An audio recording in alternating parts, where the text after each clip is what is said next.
What's up, guys? Rachel Lindsay here, and I am teaming up with your favorite Ringer podcasters to deliver the Bravo drama and news that you've been craving on Morally Corrupt. It's the show about all things Bravo, from the Housewives to Summer House and everything in between. We'll be mentioning it all every week. Check it out on Spotify and theringer.com. This episode is brought to you by Anytime Fitness. We may talk a whole lot about sports, but when it comes to keeping fit ourselves, there's definitely room for improvement. I hit this point early July. I was just like, I am not in good enough shape.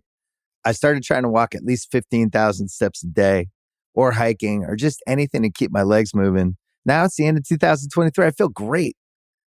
I had a physical 3 weeks ago, and the guy was like, "You're doing great. You're doing better than you were 3 years ago." I felt great. Whatever your goals are, progress is possible thanks to Anytime Fitness. Get a personalized plan and support from an expert coach anytime, anywhere. Visit anytimefitness.com to try Anytime Fitness for free. Start to train for your life. Terms, conditions, and restrictions apply. See website for details. This episode is brought to you by Atlassian. Atlassian software like Jira, Confluence, and Trello help power global collaboration for all teams so they can accomplish everything that's impossible alone. Because individually we're great, but together we're so much better. Learn how to unleash the potential of your team at Atlassian.com. Atlassian.com. Atlassian. Tap the banner or visit this episode's page to learn more. I need support staff to clear the room. Stand up and walk. Now. Hello and welcome to The Watch. My name is Chris Ryan. I am an editor at theringer.com, and joining me on the other line, all inquiries can be directed to his lawyer, She-Hulk. It's Andy Greenwald. Would you retain the services of Jennifer Walters? I currently don't have legal representation. Do you think that's an issue? Yeah, I mean, you have a lawyer, listen, right? I do. Yeah, that's pretty cool. It's really cool. It's very fun. She's great and really, really wants to go on the rewatchables, as I believe I've mentioned to you. And I'm trying to figure out a way to leverage this so Tara can, quid pro quo, which I believe is a legal term. So if you get her on the rewatchables, you get what, like 60 free hours? Wow. I feel like that's a lot of money. Yeah. She's a good lawyer, so that's expensive. Chris, I listen to other Ringer podcasts, and I believe you retaining the services of Clutch to negotiate your next deal is a running bit. So I feel like maybe you need to up the ante and retain the services of Jennifer Walters, a.k.a. She-Hulk. Yeah, I don't know if Bill doesn't know enough about MCU mythology to really, that wouldn't push it either way. Bill respects strong, athletic women. That's true. He sure does.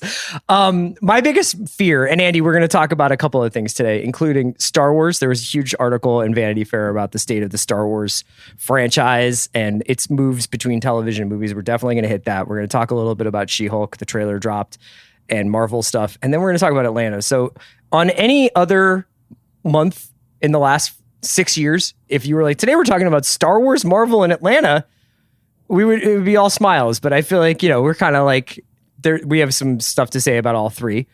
My problem with the lawyer thing, before we move on from this topic, because I know that I don't see any reason to move on. It's Free Fire Thursday, where we don't have to immediately start recapping a show. I'm really putting all my eggs in the basket of getting a scrappy public defender who would take on my case pro bono, because I don't have a lawyer. Right. And so I'm really, really counting on Kim Wexler answering that call. Yes, you need her to stay on the board in Better Call Saul, if only so that she can represent you. Wait, I mean, you do know a defense attorney doing pro bono work is probably not the best choice for a contract renegotiation. Yeah, I got that part. Yes. Okay. I was going to say this is a good day for this conversation because it appears that there will now be dueling legal dramas on the Disney Plus because Charlie Cox is suiting back up again. I don't know if you saw that. Oh, I didn't. Is Daredevil back, baby. Daredevil coming back? Yeah, so that's another attorney. Is it going to be a kinder, gentler Daredevil? You mean like more Disney? Well, and less Netflix? less beating the shit out of dudes in a hallway, yeah. I kind of hope not, because that scene is literally the only thing either of us remember about the 20 filmed hours of the Daredevil television program. So I want to ask you a little bit about Netflix a little bit later too, just as far as teasing stuff goes. Now we're putting this episode up on Thursday night after the season finale of Atlanta, but we're going to talk about a couple of other things before we get to Atlanta. First of all, I wanted to ask you about this Star Wars article. So every once in a while you get a nice, juicy, inside baseball, glossy magazine feature on one of these impenetrable seeming fortresses of content like Disney Plus. It's interesting to me, Chris, that you said inside baseball, because I thought I saw the outlines like Neo sees the Matrix, that you were going to go build like strong athletic women play softball. Speaking of softball, here was the Vanity Fair story about the state of television at Lucasfilm. That's one way of looking at this article. So I did think it was very interesting, the things that weren't said in this piece, but for the most part, this piece was largely about Star Wars and its pivot to television. So the article by Anthony Bresinkin was called The Rebellion Will Be Televised. I recommend people check it out because there's lots of, I think, philosophical ideas about where the industry is going in general that are outlined throughout this piece. There's also lots of things that have happened over the last 5, 6, 7 years in Star Wars that aren't really delved into too deeply. I would say if you Control F Benioff and Weiss, no results. Control F Lord and Miller, no results. Like Control F Trevorrow, nothing doing. Yeah, was the Josh Trank paragraph cut for time and space? Probably. It's on the, I was going to say it's on the online edition, but this is the online edition. Right. But, for the most part, a very interesting look inside what is going on at Lucasfilm right now.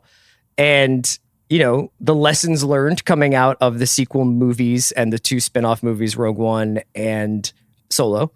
And this run of very successful television series that they've been kind of drumming up from Mandalorian to Boba Fett. And I say successful either critically and commercially, or just commercially, or maybe none of the above. I don't know. It's hard to discern what the ratings are, but I'll just go through some of the sort of major tenets that we need to know about. So most of the piece tracks the development of 2 upcoming shows.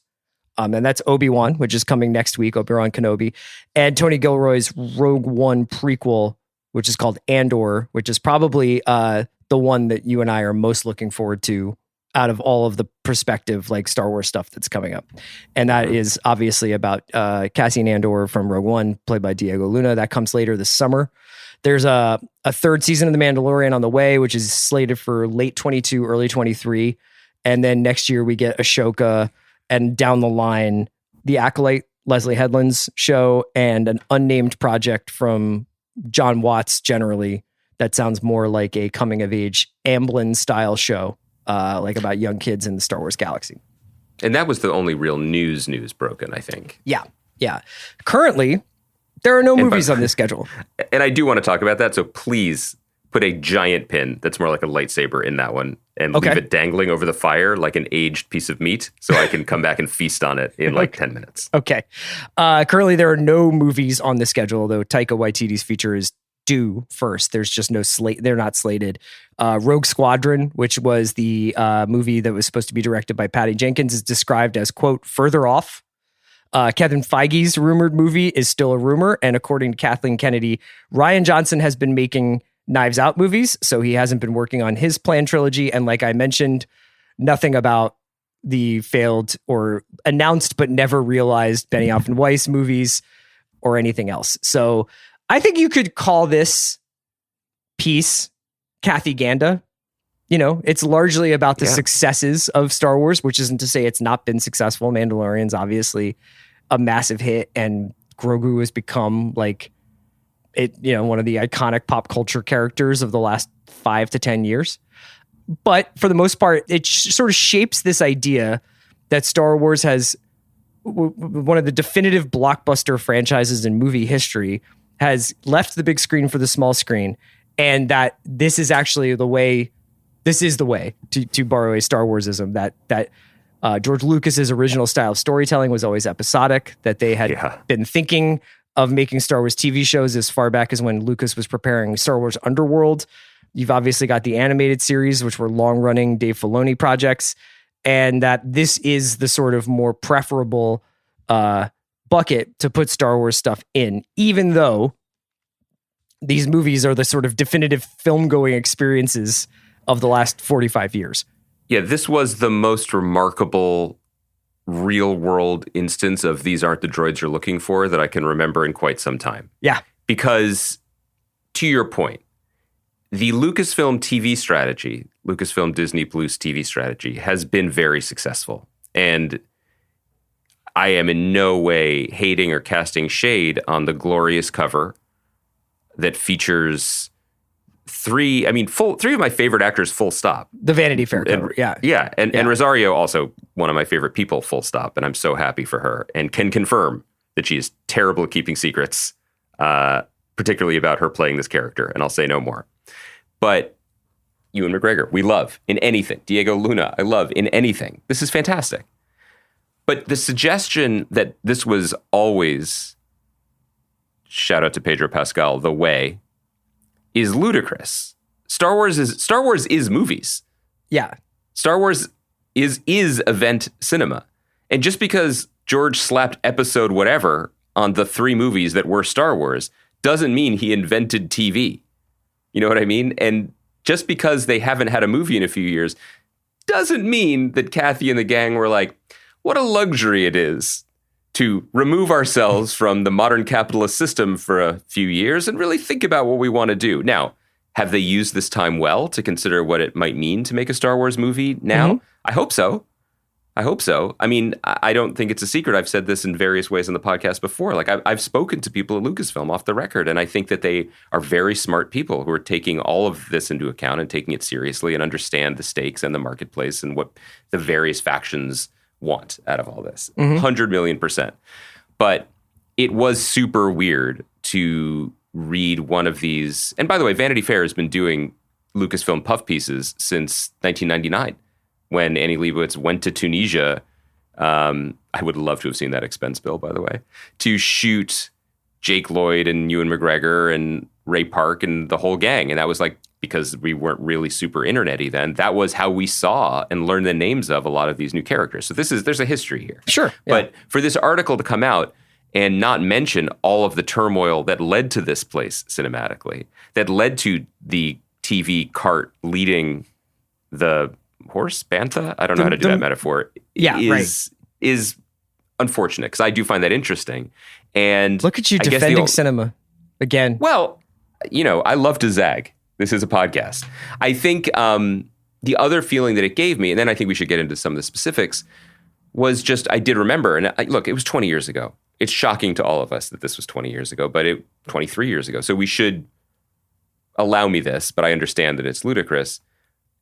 Again, to say how special that felt, even though those movies ended up being the prequels. Horrific. Yeah, right. Yes. They were special and rare, and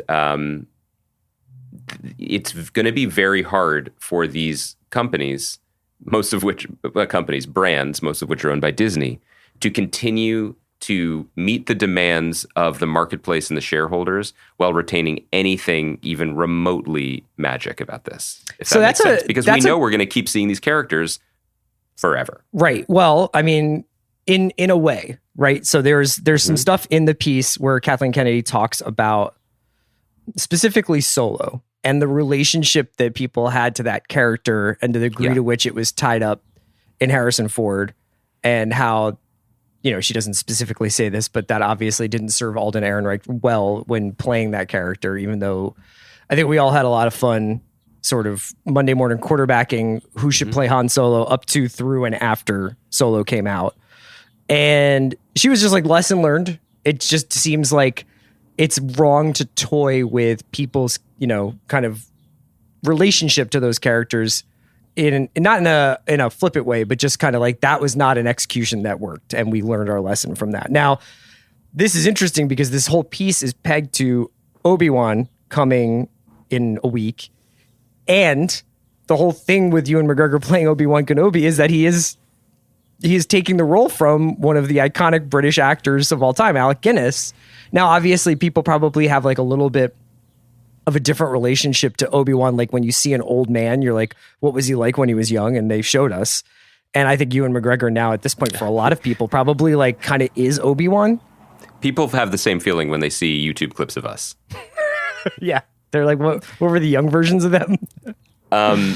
Yes, and it also is a nature of time, right? Like Hayden Christensen has been completely rehabbed, and people are excited for him to play this role again. He seems excited to play this role again, and it is impossible to overstate how loathed the part, the performance, and unfairly the actor were when those movies were actually being released. But time has a weird habit of cleansing old wounds, and also nostalgia is a crazy thing. You know, they are aiming this at the heart of the people who had for whom the first Star Wars experience was the prequel, who are now certainly more than old enough to pay for their Disney Plus streaming services subscription. So I wanted to ask you about that feeling though that you're describing, you know, and the feeling and the fervor around the prequels when they came out. To some extent, I think that was recreated to, you know, a bit with Force Awakens very knowingly, because Force Awakens so sort of lovingly and perhaps to its detriment, like serviced people's relationships with the original movies, with the original trilogy by bringing back so many characters. But, you know, they've done a good job, I think, over the last couple of years trying to slowly walk away from the Skywalker saga, even though Skywalker obviously makes an appearance in Mandalorian, and like there's they haven't done a successful job walking away from it. It's just like my relationship to a bag of potato chips. Like I can leave it in the kitchen, but you know it's there. But that and the contents are somehow going down. Yeah, like, right. Minute by minute. Right. I guess it's kind of the same thing with where I'm at with Marvel right now, where this conversation has been happening across the Ringer Podcast Network on a variety of shows on Ringerverse, on Big Picture. But it's like, are you guys going to do Endgame again or what? Like, when's the big bad going to get presented? When are we going to understand what's at stake with all these movies? What's the story it's telling? When will we shift into the sort of unified kind of narrative that brings all this stuff together, instead of just like, it's a multiverse, but there's also this, but there's the multiverse. But remember, we can go back to the blip, or we can go back even further, or all this stuff where it's like, well, I think for a lot of people, like, their experience of those movies were the idea of building towards something. And I think for a lot of people, their experience of Star Wars is still very tied up in that saga, and tied up in that this boy who does something extraordinary to save the galaxy is still Star Wars to them. Now, there's a lot of people who are like, no, my Star Wars experience is Thrawn. I want to see that come to life, or I want to see these various things that are part of the canon come to life.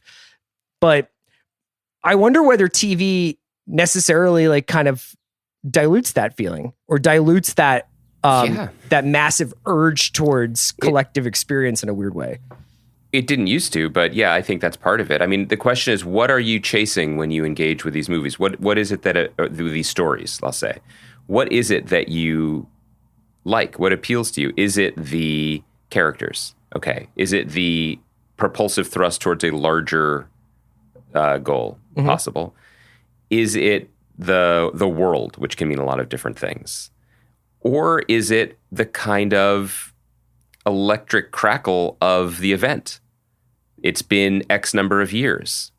I'm excited to have that experience again. And that can happen on TV too. You know, when something big happens, or a show returns, or it's been building up to something for 4 seasons, it's not unique to that.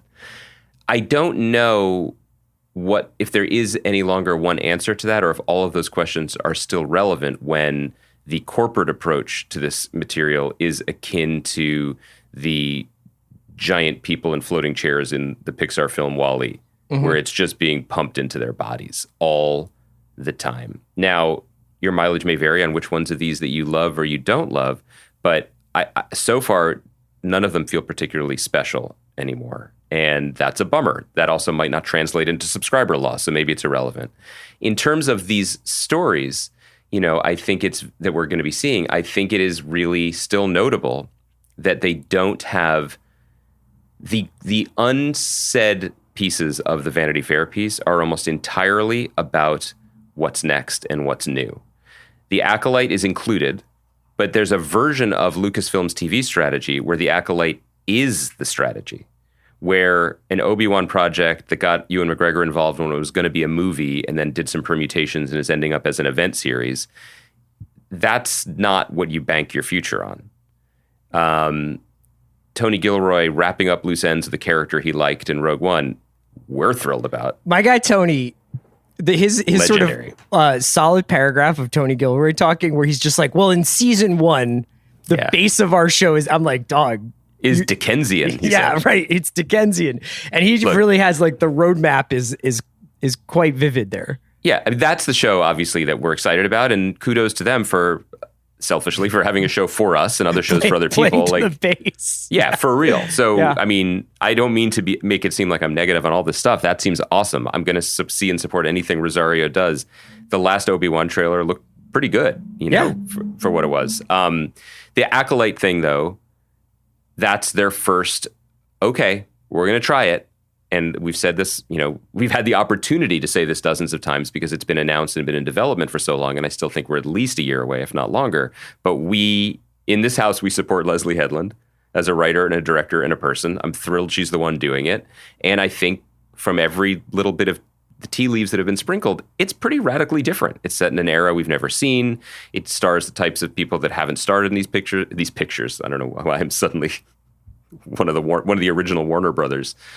But that's different, but that's also way in front of us. Similarly, a lot of talk about how the movies are going to figure it out, but we don't know what those look like yet. So they're spinning this as their great pivot forward, but this is the fruits of the last 5 or 6 years. Right. And are based on things that they kind of had in the pipeline or had just lower hanging fruit. So I'm kind of curious about what all this means. The thing that I do want to rip on, perhaps illegitimately, is the John Watts series. And more specifically, which I think is like codenamed Grammar Rodeo or something, at least in the piece, but obviously that's not what it's going to be called. I want to be very clear. I have known nothing about the series. I think John Watts has done amazing work. I like Cop Car, and I love the Spider-Man movies. This is no way anything directed at him about a series that I don't understand. But I will just speak for a 40-plus-year-old white man. Plus. Take the car keys away from us. We're fucking drunk on the 80s. Oh, when this show is described as Stranger Things, basically, in the Star Wars universe, my blood boiled. Like, we need to have the keys taken from us now, because this obsession that literally our generation has with the summer of 1984 when Ghostbusters came out and we felt something, it needs to be put away. Like, it's enough now. This nostalgia for feeling nostalgic that gave us such masterpieces of navel gazing like Super 8, like the last Ghostbusters film, which was basically want to have a catch dad for 2.5 hours. Like, what are we doing? This material has been serviced. You and I have been serviced. You and I have definitely gotten everything we hoped for, and they keep giving it to us. They're putting Harrison Ford and Helen Mirren in a Taylor Sheridan show. Well, we're going to come to that. But I just mean, like, we're done. And I know it's rich me saying this at the top of a podcast that will end with us talking about Atlanta being like, what was that? But if that's what it takes, if we are now off of the cultural bullseye, which fairly we probably have been for a while, and I have to choose between the thin gruel of everything that's come before and a TV show that I love being like, here's something, and me saying, no, thank you, I choose the latter. Right. I think you maybe are like having an allergic reaction to the Amblin keyword being thrown into that paragraph. I am. Would you have had the same reaction if I had told you that the kid with the broom at the end of the Rian Johnson movie is the star of his trilogy, and it's about like Professor X's gifted Jedis rolling through 1984 Star Wars space? Like, is there just something about like time has worn you down and ground your bones into dust? Yeah, I just there's this weird arrested nature to the artistic imagination and curiosity of a very specific person who looks and sounds exactly like us. Right. And you see it in, I mean, it's just all over. It's all over pop culture. And it's this idea that, like, you get these movies or even like the Jurassic Park sequels that really like aren't about, and to be fair, I don't know what more there is to say about there's dinosaurs running around, so that seems like a pretty like easy punching bag. But these gestures are just formless gestures towards the idea of remembering something. And Force Awakens was that entirely. Yeah. You know, they aren't even the thing itself anymore. And we're so far removed from the thing itself that we're having properties come out and people are like, well, that's ripping off Stranger Things. And Stranger Things starts to feel like some like brilliant, you know, post 1979 art pastiche of like ideas remembered and forgotten. When I'm like, those dudes just like 1984 too. You know what I mean? I just feel like there must be another way to have a story about young people doing anything. The only pushback I would make is that, like, aren't we also just so susceptible? Doesn't it just change? Like, if you and I are like, okay, like, let's put a capper on 1984, but I'm like, but 1976 conspiracy thrillers, like, you know what I mean? Inject it into my veins. Exactly, right? Like, it's just like, you know, Berlin 1942 spy drama, like, for sure. But I also think that the sheer amount of content we have, and we're getting a little far from the Vanity Fair article, but the sheer amount of content we have has lowered the bar so that there is more fine and good and not a ton of great. And I was having a conversation with a bunch of people about the J.C. Chandor film, A Most Violent Year. Okay. Mm-hmm. That was the Oscar Isaac, Jessica Chastain. Can you just give me a little bit of context for this conversation? Alessandro Nivola. Well, we were talking about, and it's relevant in the sense that J.C. Chandor's next film that he's currently filming is Kraven the Hunter. Uh-huh. You know, based on the iconic and somewhat known Spider-Man villain. And this film will, of course, be from Sony and not feature Spider-Man. But talking about him just as a filmmaker and his filmography. Yeah. And I was remembering how much I really liked and admired that movie. But I was wondering, like, did I like that movie because it was a beautiful simulacrum of other movies I liked, or because it was itself a good movie? And that might be an unknowable question, but it what I mean is like that's the, not everything can be an A+ or be transcendent, nor do I expect it to. Yeah. But the ability we have to be like, here are my influences and I'm just going to recreate them, versus here are my influences and I'm going to explode them. But the question you have to ask yourself, Andy, and this is maybe a niche comparison, but like, would you rather listen to Griselda or like cutting edge new rap that sounds like it's like very much ripped from like today? And I don't even know. I mean, honestly, I don't even know what that would be, but would you rather listen to something that makes you feel good because that's what in your mind is when rap sounded great, was in the late 90s and early 2000s? And so let's just like go in on Pusha over and over and over again. Yes. Look, you've got me, because in the last week, when it was possible to choose, I've spent more time listening to Cool G Rap and 38 Special's collaborative album than I have Kendrick Lamar. Right. I am not arguing that's better than Kendrick Lamar or more quote unquote important or artistic or forward looking.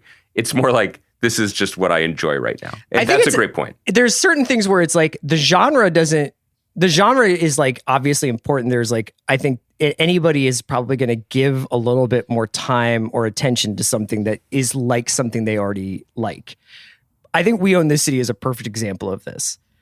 I am obviously going to be a sucker for a Baltimore set crime show from the makers of The Wire.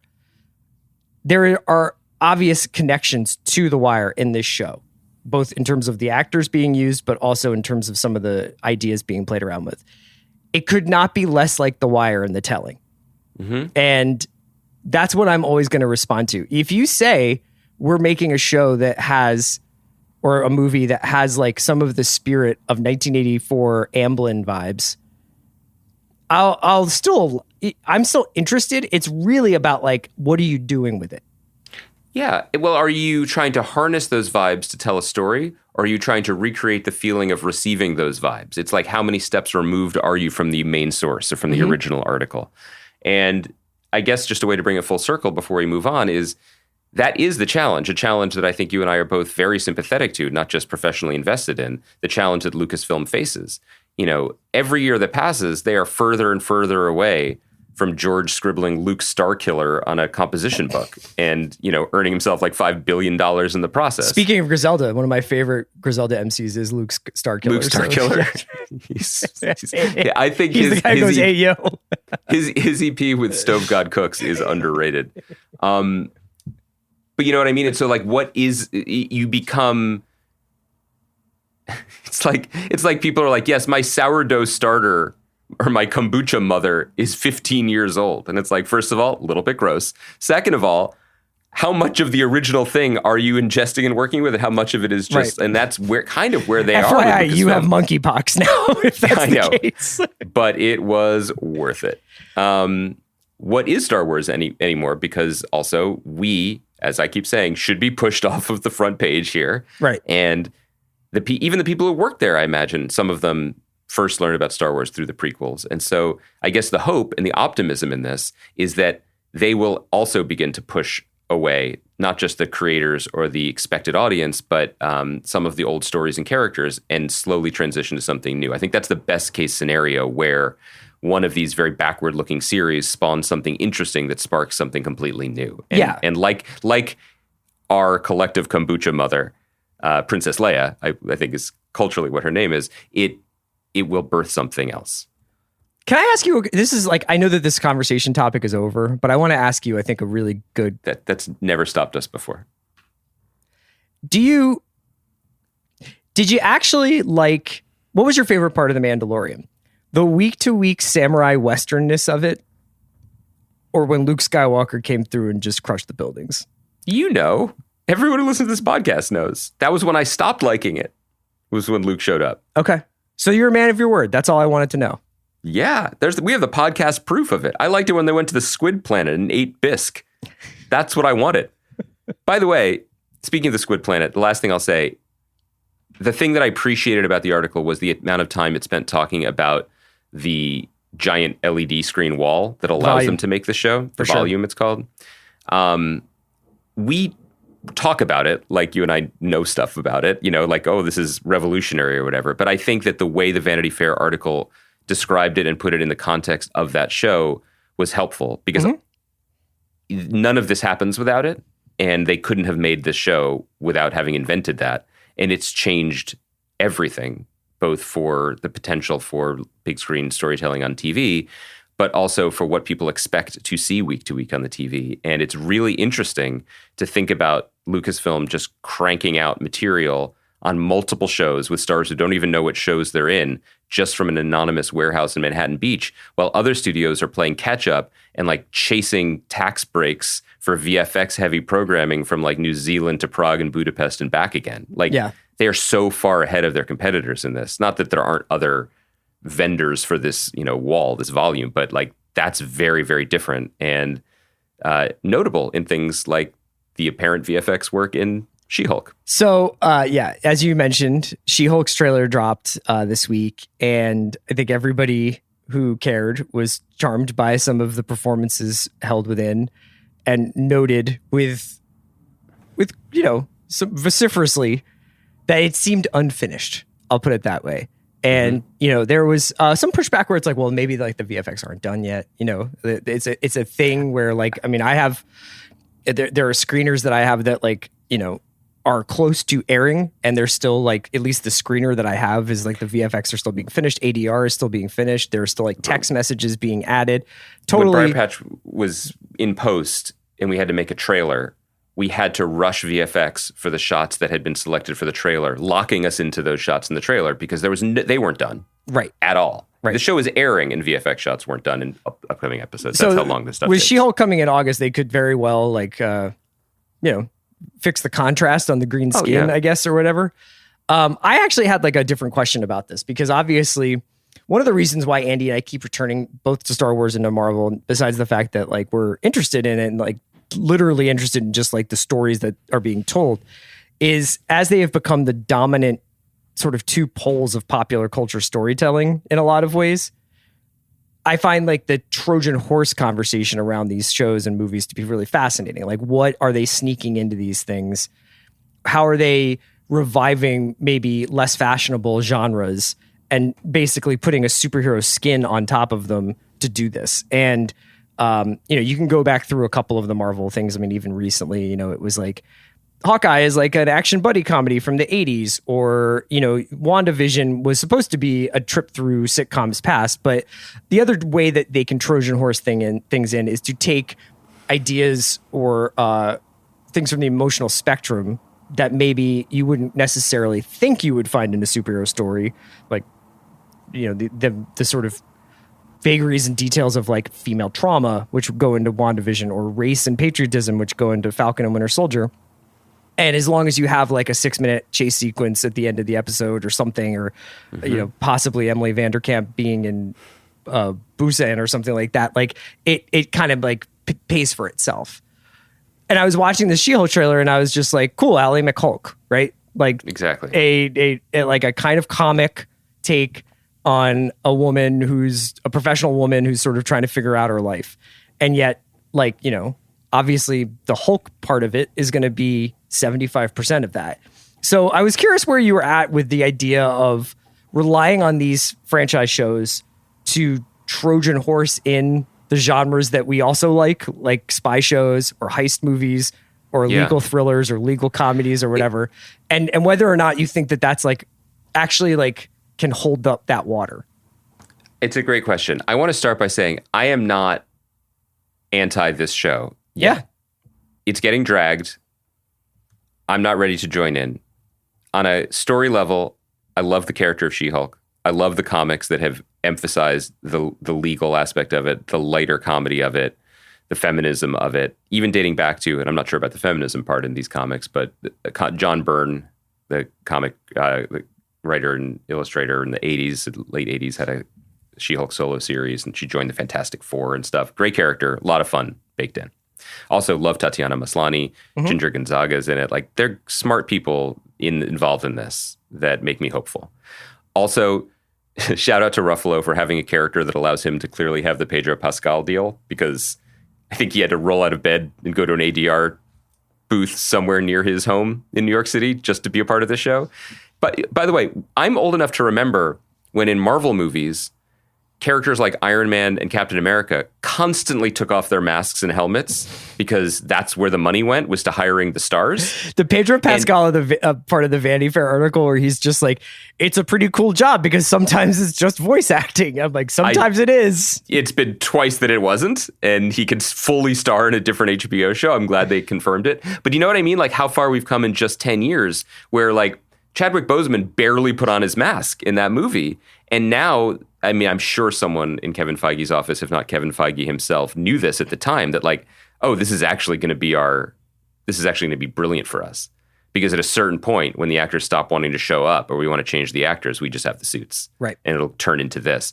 Anyway, the thing about the She-Hulk question that I really appreciate is, writers of any stripe need to feel passionate about what they're working on to make it anything. And no one sets out to make anything bad. Of course, you have to find your own way to enthusiasm or to passion. And one of the ways, especially in today's fractured IP-driven times, is this is the great Trojan horse opportunity to do the show I've always wanted to do. Mm-hmm. And, that isn't limited to comic book and superhero shows. There's a show about the mob that David Chase made. And then there's the show about like fucked up psychology and family dynamics that he really, really wanted to make. And he married them brilliantly. Like this is not a new idea. The thing that, and I don't think this is even a concern troll, I feel like this is a concern, is that because Disney has swallowed the industry so thoroughly, we're not actually making the show that's just about a bunch of Trojan soldiers anymore, not inside of a horse. Right. We're not making the reference points anymore. We're not making light legal comedies or compelling caper spy dramas or shows that ask tough questions about feminism and marrying a robot. Oh no, we are actually. It's called Made for Love. So that does exist. But you get what I'm saying. And that starts to worry me. I'm not worried when many writers are employed in cashing checks with Michael Mouse on the corner of them. Like that's great. But I kind of wish they could also write their passion project. Mm-hmm. I don't know. I mean, like, it's like, it doesn't, I wonder whether or not there's a little bit of like, those shows do exist, but like maybe we're just not watching them. I mean, it's not like there aren't any. There are a lot of shows. Yeah, it's not like there aren't any legal thrillers or legal comedies. I mean, maybe there aren't, but it seems like Night Court reboot coming later this summer. Yeah, I just feel like the thing that struck me about this is partially the talent involved, you know, both in front of and behind the camera, and this just sort of being what the game is now. You can do this kind of show, but there also needs to be Tim Roth reviving his Abomination character. Is that what's happening there? Yeah. Great. I'm happy for Tim Roth. And Tim Roth is a really good example of somebody who will do this every couple of years or do something like this every few years and then also go make like 3 weird art movies, all of which seem to be set on an island where a marriage is falling apart. So shout out to him. You'll be first one on Fandango. Yeah, right. But yeah, I don't really have like any like we don't really know what the show is about or anything like that. I just thought it was an interesting way of thinking about like what they try to do over there at MCU headquarters. What about what they try to do over at Incepting CR headquarters, where Taylor Sheridan just steals 2 of the most prominent and important film stars of the last 50 years for his sequel series to 1880? What was it, 2? It's part of the Yellowstone sort of Dutton family saga, and obviously 1883 was a one-off series with Faith Hill and Tim McGraw, where it's the Dutton family as they go west. To be clear, do Faith Hill and Tim McGraw, have they been told yet? Because last I saw, they were out giving interviews about season 2. I think that it came as a little, like we talked about this, but it came as a little bit of a surprise that, I would also say that the ending of season 1 was rather definitive. And that for some, yes. And then he was like, I'm going to jump around through time and kind of make different shows about this family over the course of the last 150 years leading up to Yellowstone. So the next one's 1932, and that's starring Harrison Ford and Helen Mirren.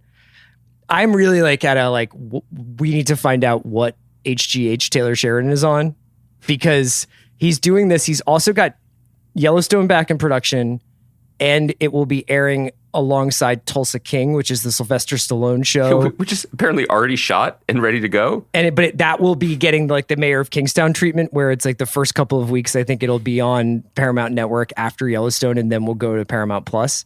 Yep. So that's 2 shows coming in the fall, a Helen Mirren Harrison Ford show, which you would imagine he would be giving his attention to. There's still the Zoe Saldana spy show, Lioness, Landman, the Billy Bob Thornton oil show, Bass Reeves with David Oyelowo, and I'm forgetting one. Oh, and I think Kingstown has got a 2nd season. Unbelievable. Chris, I'm just trying to think, like, I respect to the Dutton family for being interesting enough to contain both Tim McGraw and Harrison Ford. Yeah. I was trying to imagine a lot of cool patriarchs in that family. For sure. Like, if there was the Greenwald family saga being done in this style, I'm imagining it would be like seasons 1 through 16, Shtetl. Season 17, Boat. Season 18 through 24, department stores, probably, unclear. And then all the later seasons are just people thinking too much in rooms. Yeah. And frankly, it's an American story. But Andy, it's here's just the not thing. nearly as interesting. What if they were all Hulks? Dude, see, this is actually Shtetl the story Hulk? that needs How Hulks. come no one's thought of this yet? The Golem? I feel like Michael Chabon's already sold this. So, come on. Don't make us do all your work for you, Hollywood. This episode is brought to you by Mint Mobile. New Year's resolutions are fun the first couple of weeks. Then you kind of maybe conveniently forget about them halfway through January. No shame. It happens to us all. But this year I have a foolproof plan, at least when it comes to saving money. Just switch to Mint Mobile and you're done. Goal accomplished, because for a limited time, their wireless plans are $15 a month when you buy a 3-month plan. The great thing about Mint Mobile is there's no jaw-dropping monthly bills or unexpected overages, and all plans come with unlimited talk and text. Get this new customer offer today at mintmobile.com/watch. Additional taxes, fees, and restrictions apply. See Mint Mobile for details. This episode is brought to you by State Farm. You might say all kinds of stuff when things go wrong, but these are the words you really need to remember. Like a good neighbor, State Farm is there. They've got options to fit your unique insurance needs, meaning you can talk to your agent to choose the coverage you need, have coverage options to protect the things you value most, file a claim right on the State Farm mobile app, and even reach a real person when you need to talk to someone. Like a good neighbor, State Farm is there.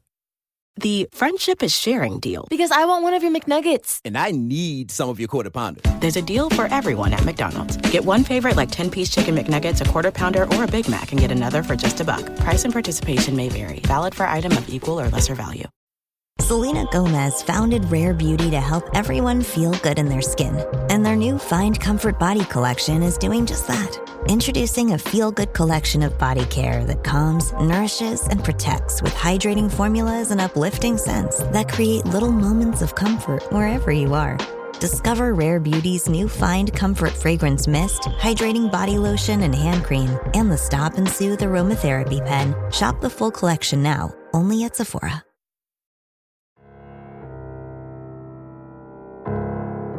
Do you want to talk about the season finale of Atlanta?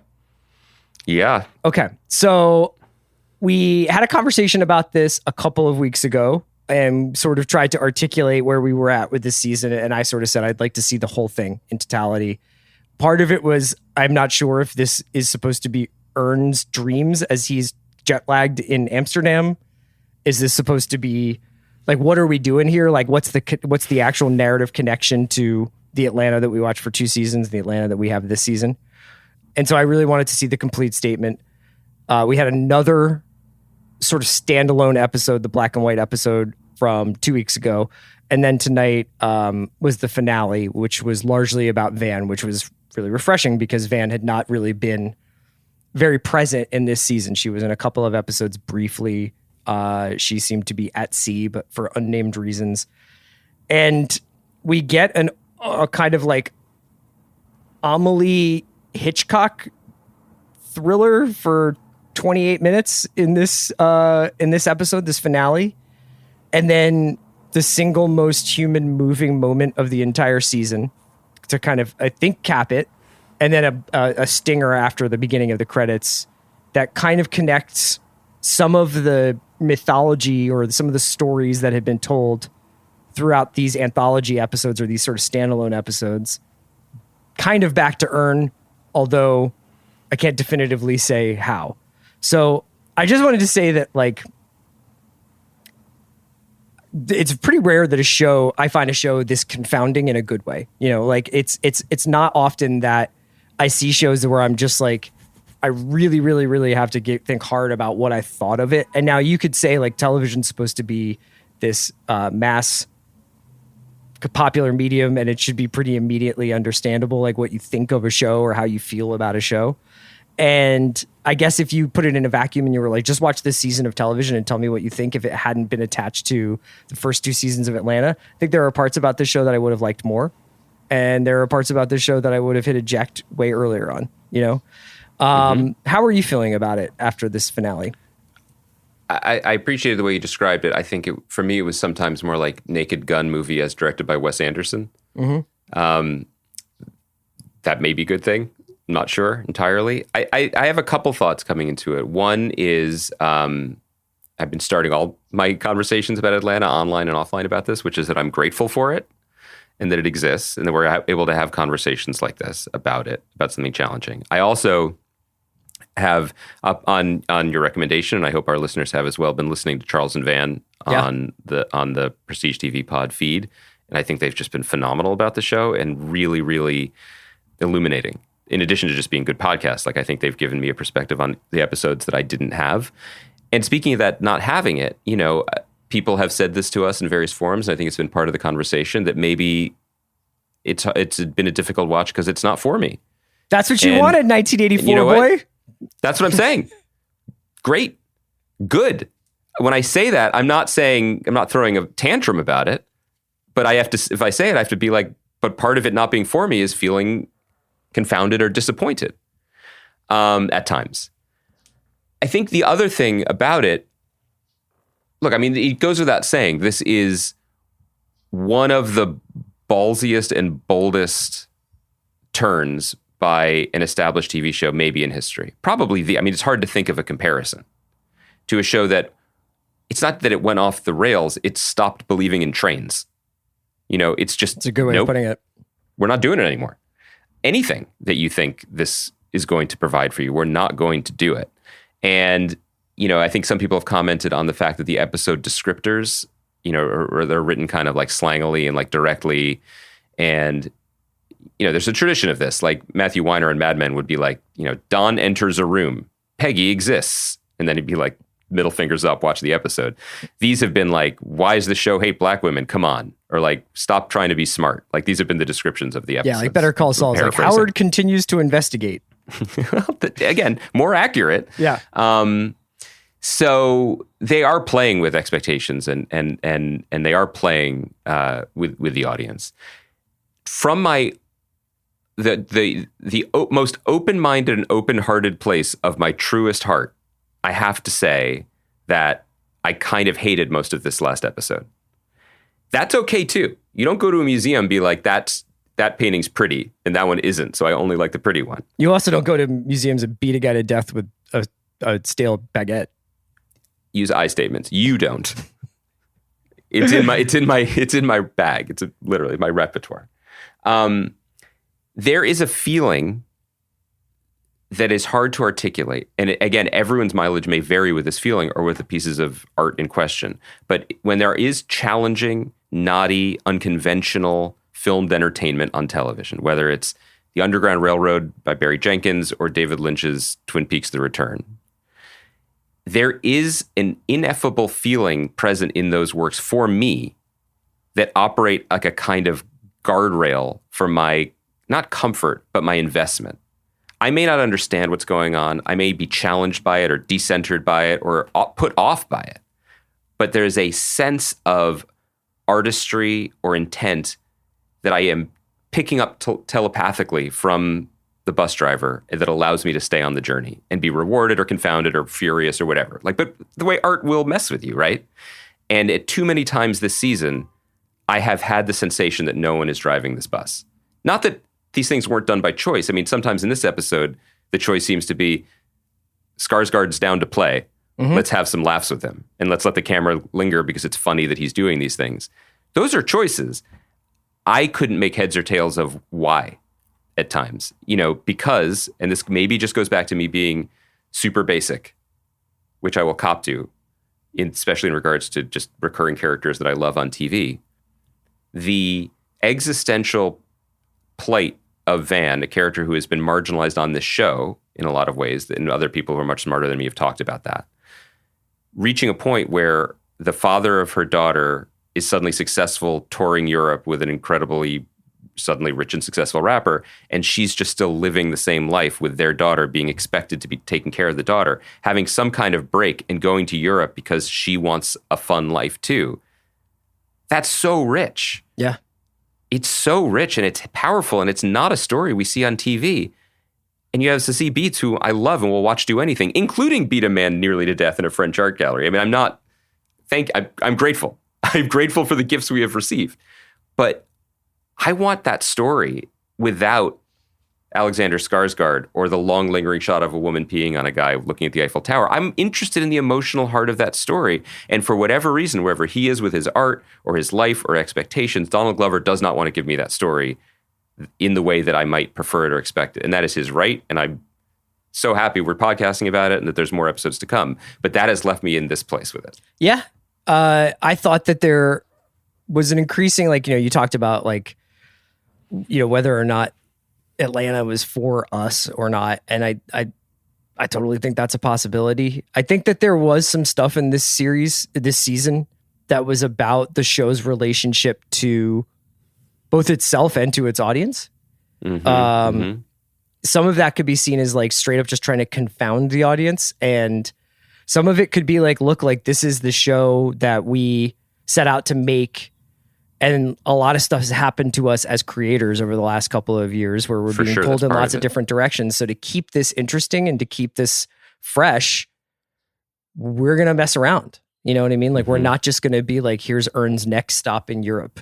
And here's another funny little adventure that Darius goes on that winds up being profound at the end. A lot of it doesn't make sense on a surface level. I think that there are messages in this season. I think there's a lot of stuff about being the other, and maybe there's a lot of stuff about being the other as a viewer that I haven't quite articulated or unpacked yet. I think ultimately, was it pleasurable to watch?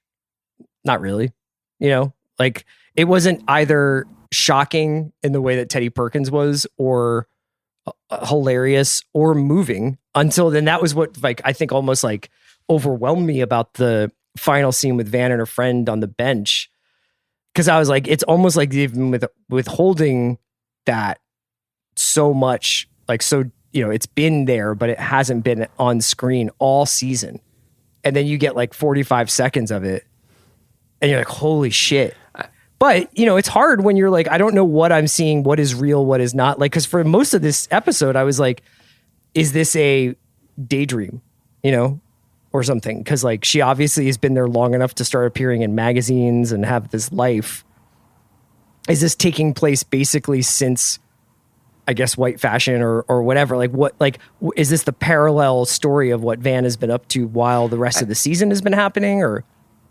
Yeah, Is that a silly question to even ask? No, well, that's the thing, because I feel like it was a little bit, in a way, you can't say this season and the show doesn't commit, but I feel like there was an element of it that was teetering in the middle that caused me some trouble, because I like the surreality of it. Mm-hmm. But sometimes the surreality didn't go far enough, weirdly, you know, like to put her own mental state on the screen in this way, where she's harvesting hands to be served at an Ortolan Succession-style dinner that Alexander Skarsgård is late for because he's been arrested because she planted crack in his room. I mean, yeah, okay. And then he gets off on the humiliation sexually. Yeah. And then end with the emotion. I mean, I was worried they weren't going there, and I was glad and relieved in the shape of the episode that scene existed to help balance what came before. But it almost was a little bit neither here nor there. And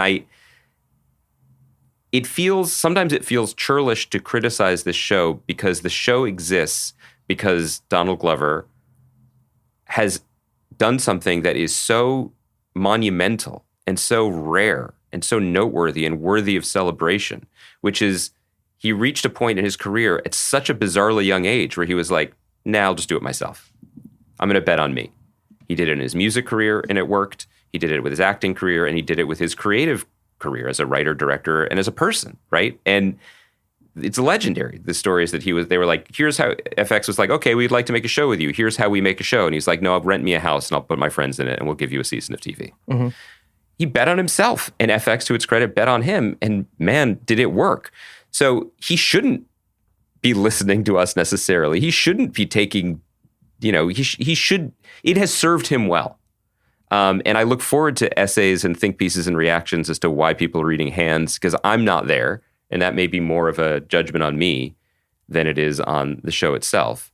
I think that if there's anything tinging our reaction to it, it's probably a sort of selfish disappointment because we love the show so much and we love these actors and characters, you know, and not having, as I keep saying, 3 of my favorite working actors on screen for 50% of the season was a bummer. It doesn't mean it's bad choice. It was just a bummer. And the element of the season that did feel kind of reactive, sometimes defensive, sometimes intentionally provocative to a degree that I didn't even realize. Like, for example, the Rich Wigger episode last week, the black and white one. I didn't know that the guy playing the rich benefactor right. is a infamous and now recently passed away, like, TikTok provocateur who said horrific, misogynistic, inflammatory comments about black women. I didn't know that because that never crossed my transom wire. Right. And Charles and Van were talking about it and so troubled and puzzled by it. And it was a choice. It was a choice. You know, it's like Kendrick having Kodak Black on his album.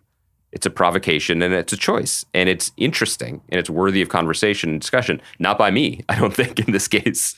But that was an element of the season that deserves to be considered and unpacked. Is there anything about the way that this season unfolded that makes you feel like they could just do absolutely any? I mean, like, I think that there's almost like a feeling like, and then in season 4, they'll go back to basics. You know, they'll go home, they'll revisit what Atlanta means to them, what the other people, all these characters mean to one another, that there will be some sort of resolution. There's part of me that doesn't necessarily expect that at all, given what we saw in season 3. Do you think that that's necessarily, is that necessary? Is that necessary to have like a closing of the, like a final piece of punctuation for the sentence as they do this 4th season? it's not necessary, but I think we want it. But I think what we're seeing is just in large scale, Donald Glover rejecting the way things have been done, let alone the way they ought to be done. Because there are people like writers and creators that we really admire. And Glover has referenced The Sopranos. I referenced it before in a different context. But like David Chase, famously, this is not a secret, felt trapped by his creation, right? And was just like, I will pour everything I can into this and keep feeding the beast. But I cannot wait for this to be done so I can finally break free of expectation and TV and the mob and make movies like inspired me. And he got to the end of it and he made a pretty good movie, and then he couldn't get another one made, and then he made a Sopranos prequel that ended up back on HBO, and he's in his 70s, you know? And I think Donald Glover is just like, I think I've lost interest in this, at least in the way it was, and I don't see why I have to service a fan base for 4 or 5, 6 seasons, because that's what people who have successful TV shows do. And more power to him. Yeah. He's just like, I'm not doing that anymore. And FX, again, it's a risky bet, but they're like, but you bet on talent to have longevity on that side of the ball in this town. And so that's what they did. I mean, and, look, and then he's going to Amazon. This is the other side of the conversation that we were having about Star Wars, which is that if you want to sort of untangle yourself from the tentacles of big IP and corporate storytelling and stop being on this nostalgia hamster wheel where you're just constantly like a mouse running through a maze waiting to get like a hit of Thanos, you know, then you're going to like get some stuff that is like genuinely confounding, and some stuff that could just be like, you know what, man, here's my amnesiac. And you guys might not get it for a while, and then maybe down the line you'll like 3 or 4 songs, and it will make sense as part of the entire tapestry of my discography. But In Rainbows is coming. It'll be cool. I hope so. In Rainbows is coming. Yeah, I like In Rainbows a lot. I like that Smile record a lot too. I really appreciate that framing, because you can't have it both ways. We can't do what we did for half of a podcast and then have the takeaway be, but also don't take insane swings and risks. Right. No, 100 times out of 100, I want this season of Atlanta. It's just been, you know what? It's almost a unique experience to go through a television show and just be like, I sincerely like didn't get parts of this, or parts of this just didn't work for me, even though it looks exquisite and is funny or did this. Because most of the time when you and I are out on a show, individually or together, it's just because it's like bad. You know what I mean? Yeah. Or because it's just not working for us, or they're like, oh, you guys had to tell extra story for 3 episodes and it completely sucked the life out of this thing, or whatever. That didn't happen here. Nobody here didn't do their job. You know what I mean? Like Stephanie Robinson, who wrote this episode, or Hiro Murai, who directed a bunch of them, or Donald, or when they were on screen, Lakeith and Bryant. Like, everybody did their job. Everybody was bought in to a vision that we're having trouble focusing and seeing clearly. And that is 100 times out of 100, I will take that over another Star Wars or MCU show. Well put. All right, let's wrap it up there. We'll be back Monday night with the season finale of Better Call Saul. We'll recap that. So Monday evening we'll be here. And yeah, man, I can't wait for that. I'm looking forward to it. Have a great weekend, Andy. Have a great weekend, Kai McMullen, who's our producer. And we'll talk to you guys on Monday. Happy birthday, Baranskis. See, I didn't know. You didn't want me to slip it in. Keep you on your toes.